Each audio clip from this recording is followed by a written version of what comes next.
마태복음 10장 24절에서 42절 말씀입니다.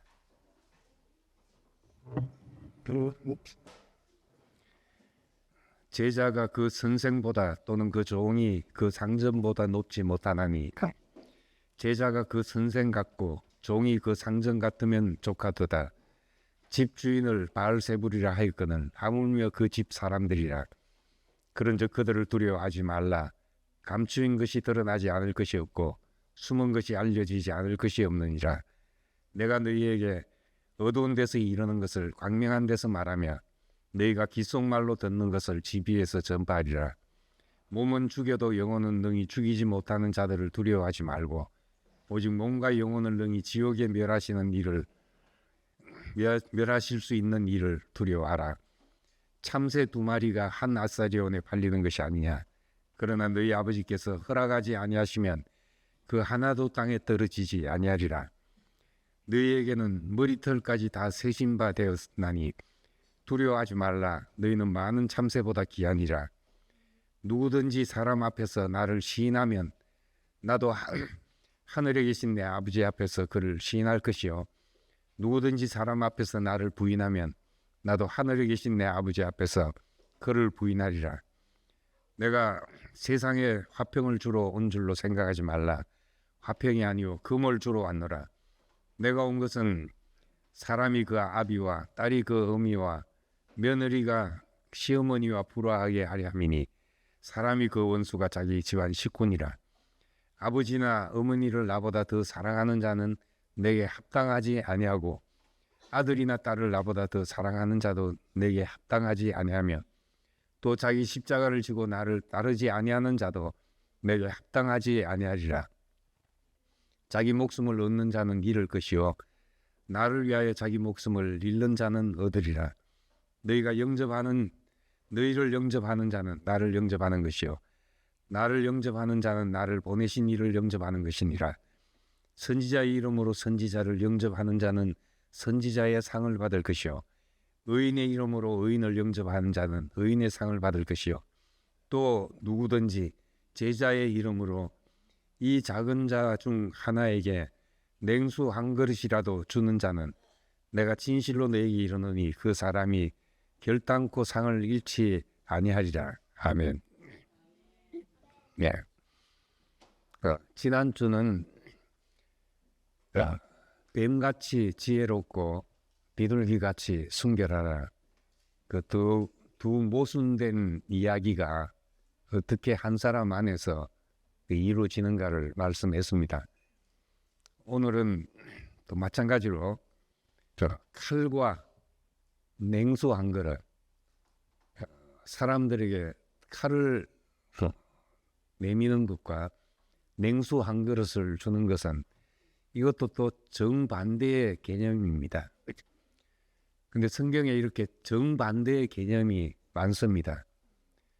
그때 우리는 이제 하나를 버리고 하나만 취하면 치우치게 되고 건강한 모습이 나타나지 않습니다. 이렇게 말씀한 이유가 있는데 이 두 가지가 한 사람 안에 같이 소화가 돼야 우리가 건강한 사람으로 건강한 인격으로 자리 잡게 됩니다. 사람이 무엇을 한 번 보고 다 깨달았다고 할 수 있는가? 우리 생명체들을 보면 알 수가 있습니다. 어떤 식물도 열매가 갑자기 바로 달리는 식물은 없습니다. 싹이 나고 가지가 뻗고 잎이 피고 그런 여러 과정을 통해서 이제 꽃이 피고 열매가 맺는 이런 결과가 옵니다. 사람도 마찬가지입니다.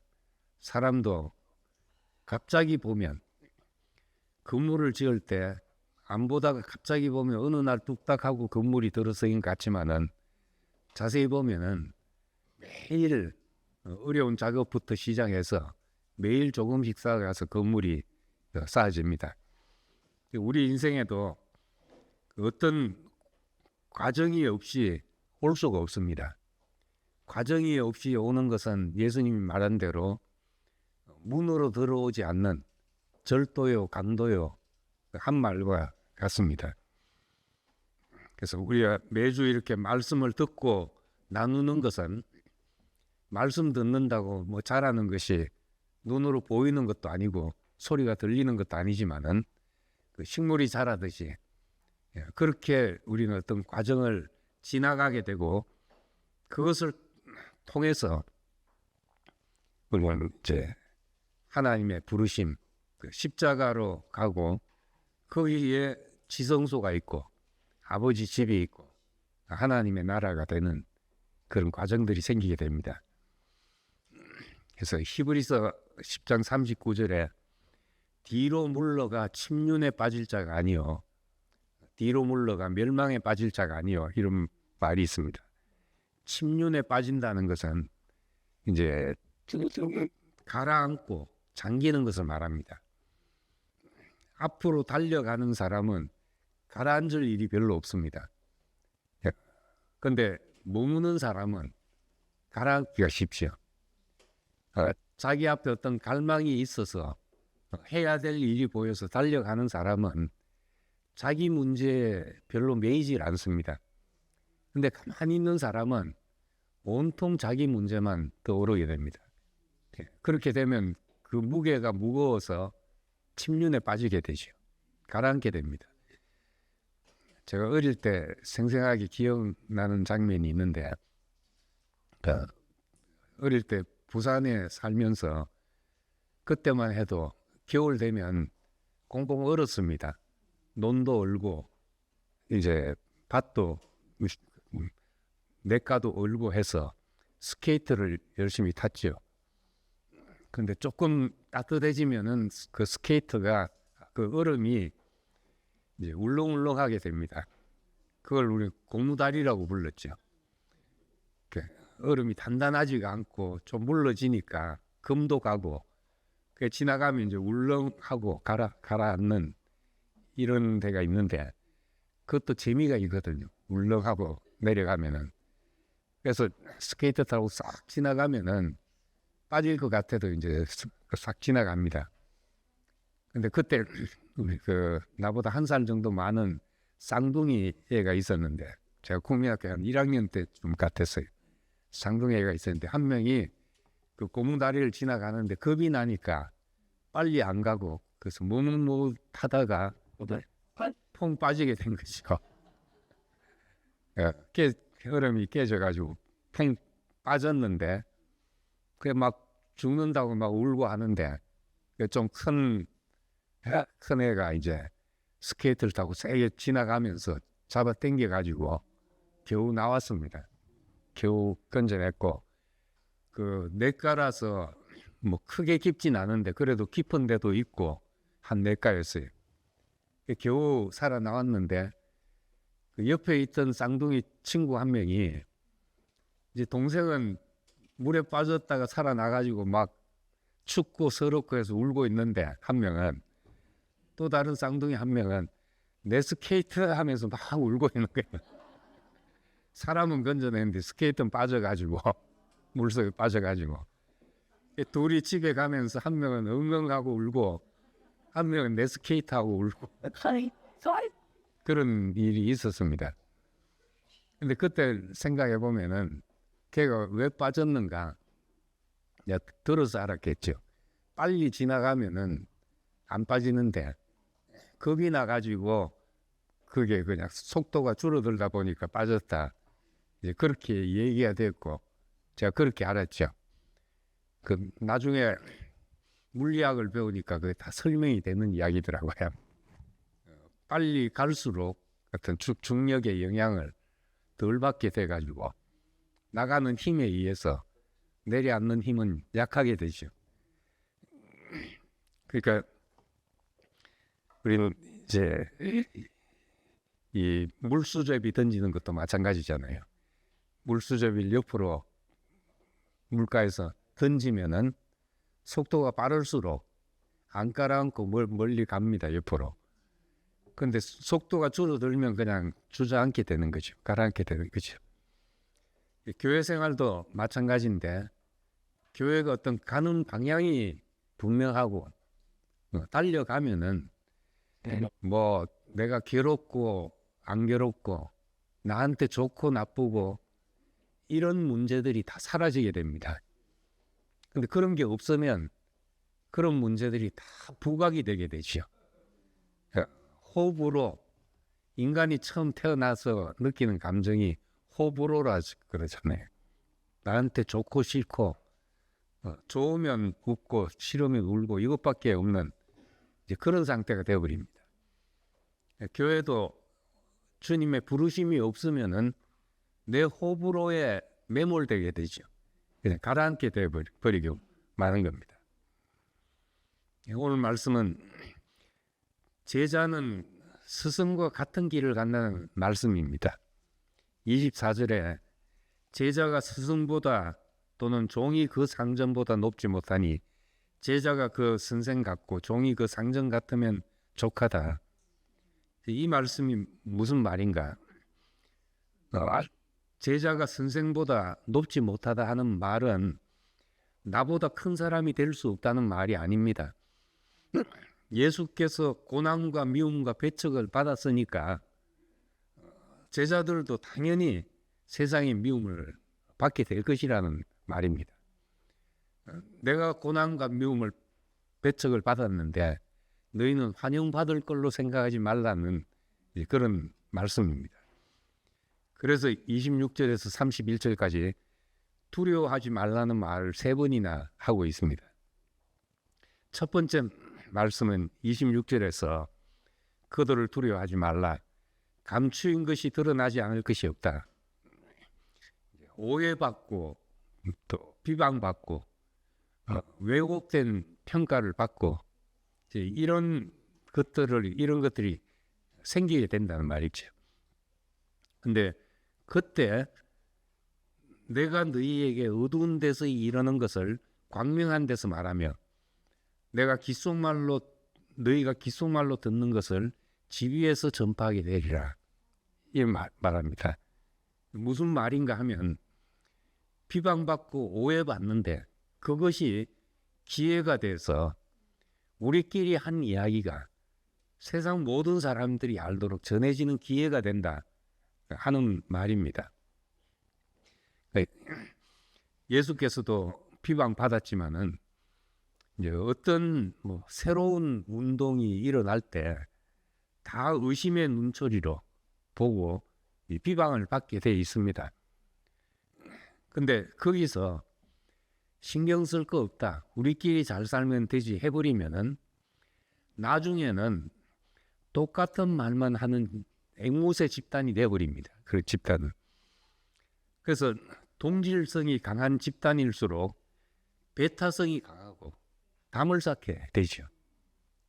우리끼리 비슷한 사람들끼리 모여서 살면 편하고 그것이 이제 담이 돼서 새로운 사람이 들어오고 새로운 말을 하면은 이제 배척하는 습성이 생겨나게 됩니다. 그렇게 되면 점점 안에서만 통하는 내수용 간증을 하게 되고 내수용 설교를 하게 되고 그렇게 됩니다. 다른 사람은 무슨 말 하는지도 모르고 우리끼리만 좋아서 날뛰는 모습이 되게 되죠. 그래서 이제 비방에 부딪힐 때 그때 우리가 뭘 전해야 되는지 분명해지고 우리도 정결해지게 됩니다. 뱀같이 지혜롭고 비둘기같이 슬기로워라. 이거는 우리끼리 있을 때 한 말이 아니고 뭔가 다른 것과 부딪힐 때 우리가 이런 태도가 필요하다는 말씀입니다. 다음 주가 이제 5주째가 돼서 이제 외부에서 초청해서 이제 모이는 주인데 다음 주에 이제 지방교회 사람들을 한번 초청했습니다. 네, 초청했는데 저도 처음에 이분들에 대해서 별로 선입견이 안 좋았습니다. 대구교회에서 듣던 그 얘기대로 선입견을 가지고 있었기 때문에 자기들끼리 고봉의 진리라 그러고 다른 교회들을 우습게 보고 다 종교라 그러고 또 생명이 없다 그러고 이렇게 하고 또 책에 보니까 이제 요한계시록에 나오는 무리에 앉은 음녀가 교황이라고 그러고 이런 비난을 하니까 당연히 안 좋은 소리를 듣죠. 선박을 먼저 날리니까 공격이 들어오지 않겠습니까? 근데 이런 비방을 받다 보니까 이 사람들도 이제 다듬어지게 된 거죠. 그래서 자기들끼리 이제 이런 문제에 대해서 외부에서 자기들 교회 하는 이야기에 대해서 우리가 대답을 해야 되지 않냐. 그래서 그런 이제 그룹이 있어가지고 하나하나 검토하고 대답하는 모임이 있고 그 안에서는 공부도 얼마나 열심히 하는지 서재 한 방에 기독교 서적들을 다 넣어놓고 지금까지 기독교가 뭐라고 이야기해 왔는지 우리가 알아야지 내가 우리가 무슨 이야기를 할 것인지도 알지 않겠나. 그래서 그런 스터디 그룹이 있어요. 그래서 인터넷에서 한번 이분들 대답하는 것을 보니까 보통이 아닌 거예요. 대답하는 게 질문하고 비방하는 사람들이 한 중학생 정도라면 대학생하고 대답은 대학생들 대답이고 대학생하고 중학생들하고 대화하는 것처럼 그렇게 되고 몇 달을 해도 나중에 나가 떨어지는 거예요. 질문하는 사람들이. 그래서 이 사람들이 시간을 그냥 보낸 게 아니고 이렇게 준비를 했구나 싶고 또 한 가지는 이제 그런 과정 속에서 자기들도 어떻게 변해야 되는지를 알게 됐던 거죠.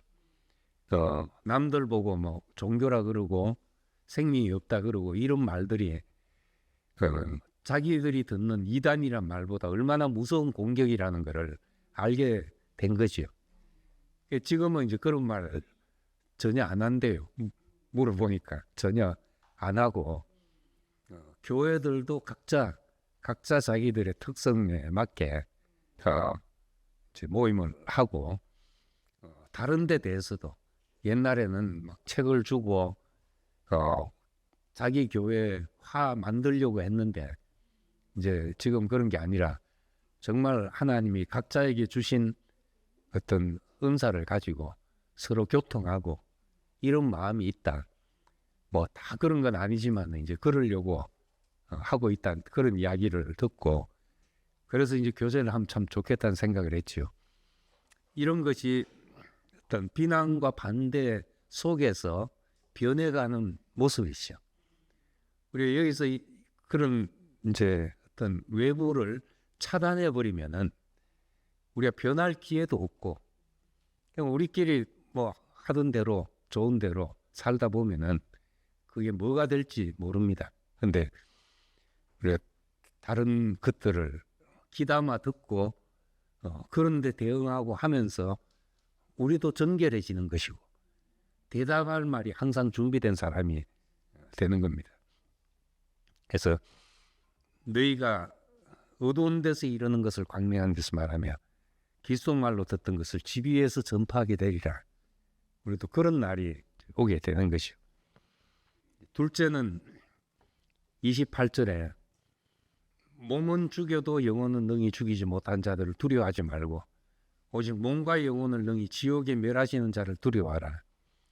사람은 뭐 할 수 있는 게 한계가 있다는 겁니다. 몸만 죽일 뿐이죠. 사람이 할 수 있는 일은 그까지라는 겁니다. 세상 권력자들, 박해자들이 가진 힘의 한계는 우리의 외형을 망가뜨리는 것밖에 없고 정말 두려워한다면 우리가 누굴 두려워해야 할 것인가 하는 문제가 있습니다. 우리가 세상을 두려워하는 이유는 그리스도보다 세상을 더 크게 여기기 때문에 두려워하게 된다는 것입니다.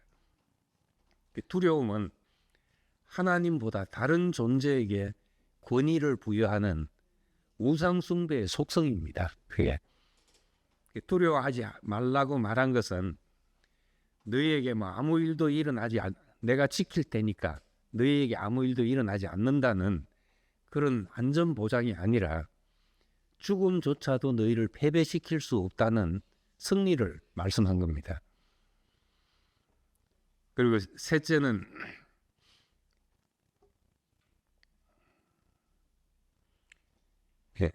30절에 너희에게는 머리털까지 다 세신바 되었나니 두려워하지 말라. 너희는 많은 참새보다 귀하니라 했습니다. 하나님이 너희를 아신다 이렇게 말했습니다. 아주 값싼 참새 한 마리조차 하나님의 허락 없이는 떨어지지 않으며 심지어 너희 머리카락이 다 세신바 되었다. 이런 말씀인데 이 말이 믿어지십니까? 아침마다 머리카락이 빠질 때마다 이걸 주님께서 세우고 계신지, 또 조류 독감으로 참새가 뚝뚝 떨어져 있는 모습을 우리 보게 되고, 어떤 경우는 참새가 유리창인 줄 모르고 날아가다 들이받아 가지고 내진탕으로 죽어 있는 참새도 보고, 이걸 하나님이 다 세시고 계신가, 그런 생각을 할 때도 있습니다. 근데 이것은 우리가 문자적으로 이해할 문제가 아니라 주님을 따르는 사람에게 하신 말씀입니다.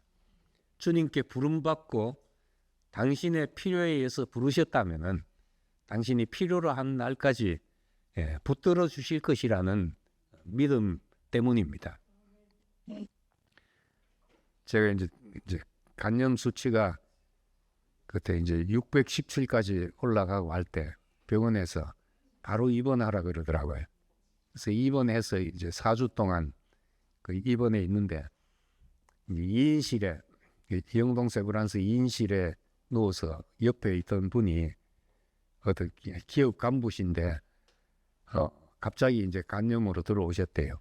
그래서 뭐 나랑 같이 간염인갑다 하고 있었는데 밤마다 끙끙대고 아파가지고 미안해서 안 되겠다고 이제 독방으로 가시더니만 일주일이 안 돼서 돌아가셨다 그러더라고요. 알고 보니까 이제 간암인데 간암인 줄도 전혀 모르고 살다가 검사해 보니까 간암 말기인 거예요. 그래서 말기에 들어와 살았는데 그분한테는 이제 간염이라고만 말하고 있다가 이제 돌아가시니까 저한테 이제 충격이 오는 거예요. 나한테도 사람들이 말하지 않아 가지고 간암인데 이거 이야기하지 않나 싶어가 눈치를 막 살폈지. 의사들 눈치도 살피고. 근데 그때 정말 별별 생각이 다 들었습니다. 겁도 나고 늘 죽음에 대한 염려가 이제 30대부터 있었는데, 이제 그런 고민을 하다가 어느 날 인생이 어차피 하나님이 허락하셔서 생긴 내가 살고 있는 것이니까 당신의 필요만큼 내게 허락하실 것이고 주신 만큼 나는 살면 되지 않냐, 뭐 이보다도 더 어떻게 할 수가 있겠냐, 내게 허락지 않으신 인생을 내가 살아반들 뭐 할 것이며, 이런 생각을 하면서 그 마음이 든 이후로 이상하게 이제 내 마음에 내가 살고 죽고 하는 문제에 대해서 기복이 없어졌습니다. 사는 만큼 사는 것이다, 허락된 만큼 내 인생이 산다, 이렇게 생각하고 살다 보니까 이토록 오래 이렇게 허락에 대해 살고 있습니다. 근데 우리를 따르라는 부르심이 있다면 우리는 많은 참새보다 귀할 것이라고 확신하게 됩니다. 그러면서 이제 하신 말씀이 내가 금을 주러 왔다, 무서운 말씀을 하고 있습니다. 내가 세상에 화평을 주러 온 줄로 생각지 말라. 화평이 아니요 금을 주러 왔다. 내가 세상에 온 것은 사람이 그 아비와 딸이 어머니와 며느리가 시어머니와 불화하게 하려 함이니 사람의 원수가 자기 집안 식구니라. 왜 이런 말씀을 하시는가? 예수께서 오신 것이 평화를 위해서 오신 것이 아닌가? 그런데 화평을 주러 온 것이 아니라 금을 주러 왔다고 말한다고 합니다. 근데 여기 그 검을 뜻하는 헬라어가 두 단어가 있는데 이제 거대한 전사용 장검인 롬파이어라는 검이 있고 그 다음에 마카이라는 검은 단검을 말합니다. 여기서 말하는 단검을 말하죠. 그러니까 남을 죽이고 전쟁하는 그런 칼을 말하는 것이 아니라 뭔가 절단하고 자르는 이제 단검을 말하는데 이 칼은 이제 정교한 분리와 절단에 적합한 도구입니다. 그러니까 새로운 관계를 위해서 이전 관계를 분리하는 것을 말합니다. 구약의 단위는 가족, 국가 이런 것이었습니다. 그런데 하나님 나라의 새로운 관계는 가족, 국가를 떠나서 우리가 그리스도 안에서 한 생명이 된 새로운 가족으로 부름을 받는 겁니다. 옛 혈연으로는 이 관계를 가질 수 없는 것이기 때문에 이 관계가 이제 단절돼야 됐던 것이죠. 특히 이제 예수님은 그 가족들로부터도 집에 가자, 네가 귀신 들려서 이렇다, 이런 소리까지 들으셨던 분입니다. 그리고 제자들도 마찬가지죠. 배와 그물을 버려두고 예수를 쫓았으니까 시선이 고올 리가 없죠. 특히 가장 가까운 사람들로부터의 애청과 간청은 참 뿌리치기가 힘듭니다. 그때 예수님은 하나님의 나라를 위해서는 네가 무엇이 네 인생을 움직이는 주가 되냐 하는 문제를 다시 생각해 봐야 됐던 겁니다. 그래서 옛것에 매여 있으면 새 것이 올 수 없다. 하나님을 아버지로 하는 새로운 관계, 이것은 가까운 관계가 제일 걸림돌이 될 수밖에 없습니다. 검을 주로 왔다는 이 부르심은 부르심 때문에 헌신의 대상이 바뀌는 것이죠. 나를 위해 목숨을 잃는 자는 얻으리라 하는 이 말씀처럼 이건 가족을 신경 쓰지 말라는 말이 아닙니다. 저도 이 말을 한때 문자 그대로 적용해서 가족하고 얼마나 갈등을 일으키는지 모릅니다. 그 뒤에 말을 몰라서 그렇죠. 근데 예수님 당시의 상황, 그 시대의 상황이 그렇고 하나님 나라의 새로운 구성원으로 들어가는데 우리가 다른 관계 안으로 들어가기 위해서 이 검이 필요했다는 것을 말씀하고 있습니다.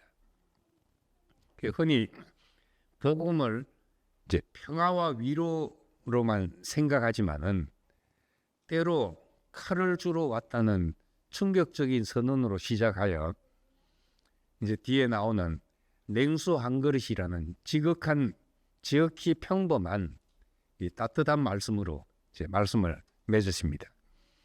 실제로 우리가 하는 일은 거창하지가 않고 형제에게 냉수 한 그릇이 되는 것이죠. 여기 마지막 절에 말씀한 것처럼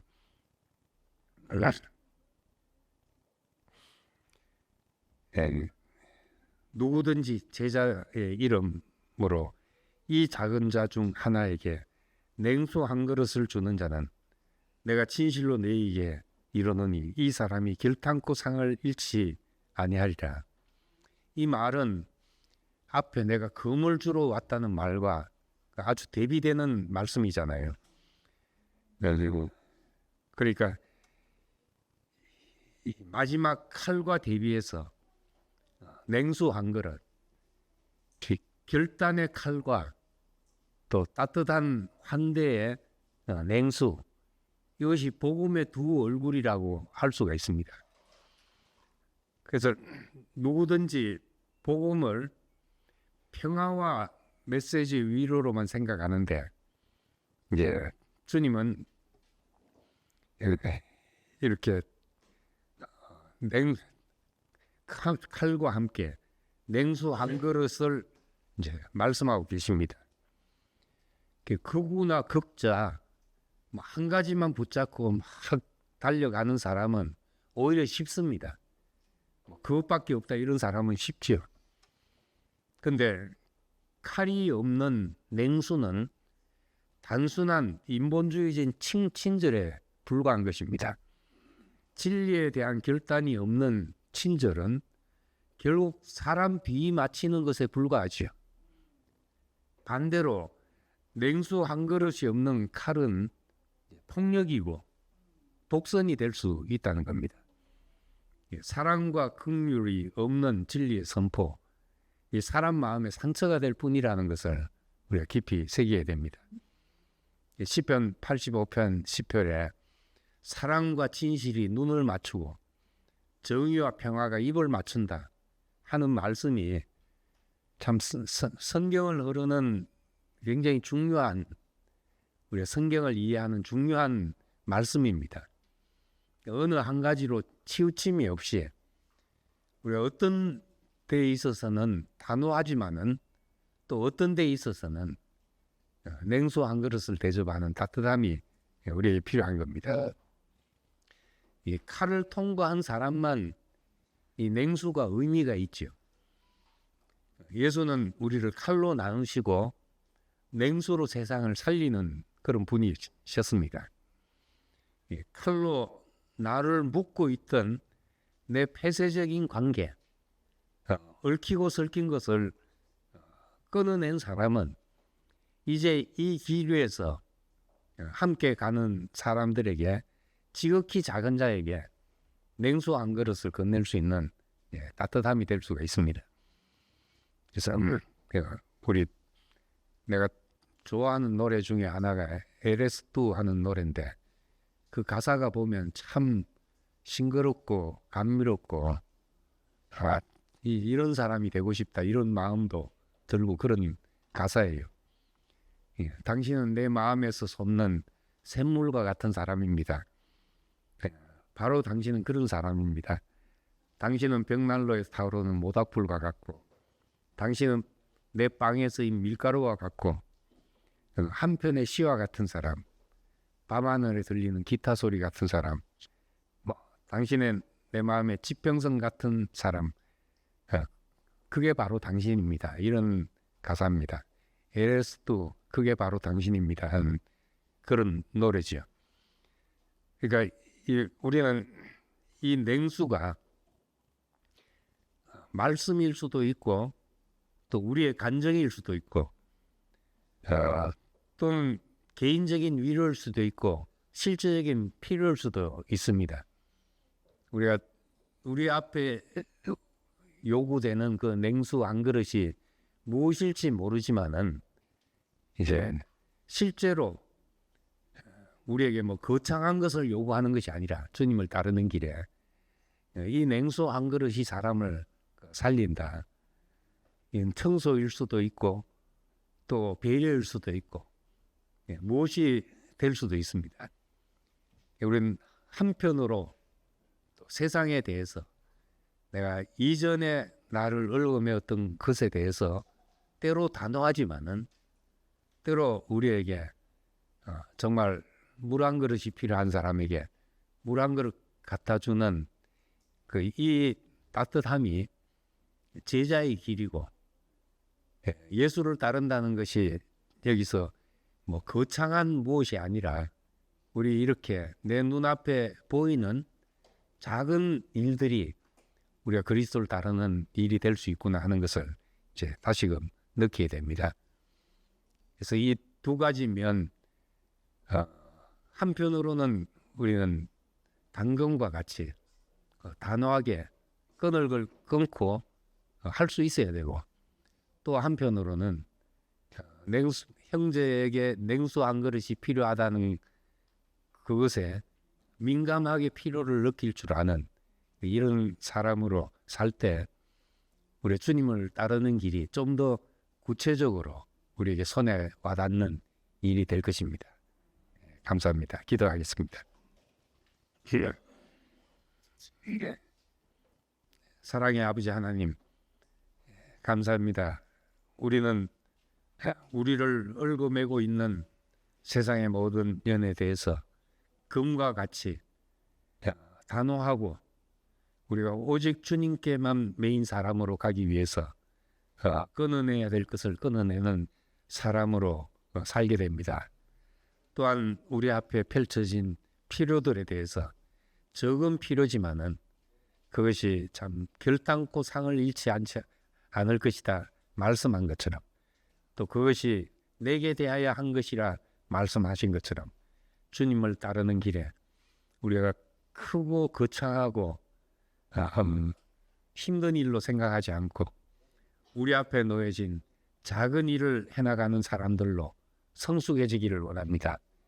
우리가 예수 그리스도를 아는 일과 믿는 일에 하나가 되어서 그리스도의 장성한 분량에 이르러서 침륜에 빠지지 않고 우리가 부르심의 그 목적이 우리 인생을 사로잡아 가게 인도해 주시기를 원합니다. 오늘 또 이제 플로우 모임을 갖습니다. 젊은 형제들 가슴 속에 그리스도가 깊이 새겨지게 하시고 그 인생의 방향이 되게 하시고 생명과도 바꿀 수 없는 귀중한 것이 눈앞에 보여지게 되기를 원합니다. 예수님 이름으로 기도드립니다. 아멘.